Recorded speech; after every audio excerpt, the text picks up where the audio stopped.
राजस्थान के मुख्यमंत्री भजनलाल जी को तो इलेक्शन कमीशन का धन्यवाद करना चाहिए कि आज वो चुनाव जीत पाए, विधायक बन पाए और पहली ही बार के अंदर राजस्थान के मुख्यमंत्री भी बन पाए। क्योंकि अगर आज हमारे देश के अंदर ये वोटों की धांधली नहीं चल रही होती तो शायद वो चुनाव ही नहीं जीत पाते और उनकी जगह पे मेरे पिताजी पुष्पेंद्र भारद्वाज जी सांगानेर के विधायक होते और वो बहुत बढ़िया तरीके से जनता के काम करा रहे होते और सांगानेर का विकास कर रहे होते। क्योंकि चुनाव के दौरान हमने उनके कई कार्यकर्ताओं को फर्जी वोटर आईडी कार्ड्स के साथ में पकड़ा था। यहाँ पे लोग मतलब फर्जी आइडिया लेके आ रहे हैं, देखें ना जरा फर्जी आइडिया जो वोट डलवाने फर्जी आइडिया पकड़वाई है, पहले पुलिस वालों को पकड़वाया। तो ये क्या ऐसे फर्जी वोट डलवा रहे थे क्या? हाँ, फर्जी वोट डलवाते हैं। और आज जब राहुल गांधी जी ने इस इशू को एड्रेस किया तो हमको काफी सारी चीजें स्पष्ट हो गई। मैं मेरे देश को मेरी माँ मानता हूँ और मेरी भारत माता को मैं रोते हुए नहीं देख सकता।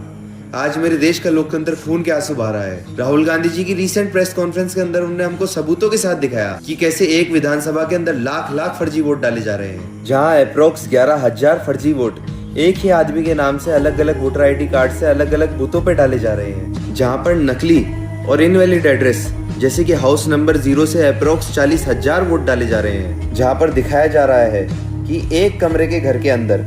80 लोग रह रहे हैं और सभी लोग वोट डाल रहे हैं और ऐसे करके 10,000 वोट डाले जा रहे हैं, जहां वोटर आईडी के अंदर बिना या इनवैलिड फोटो के साथ में 4,000 वोट डाले जा रहे हैं, जहां फॉर्म 6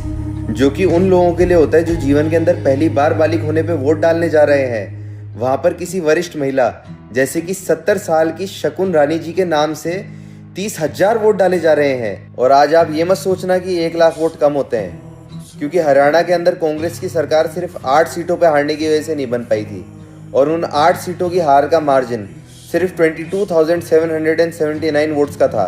तो आप सोचो जब ये लाख लाख वोट ऐसे एक विधानसभा के अंदर चोरी कर लेते हैं तो फिर हरियाणा के अंदर इनने कितनी वोटों की धांधली करी होगी। That's the truth of Indian democracy. आज नरेंद्र मोदी जी को प्रधानमंत्री बनने के लिए 25 लोकसभा सीटों की जरूरत थी और हमारे देश के अंदर 25 ऐसी लोकसभा सीटें हैं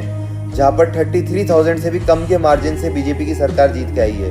तो सोचो ये जो इनने 1-1 लाख वोटों की धांधली हर विधानसभा के अंदर करी है,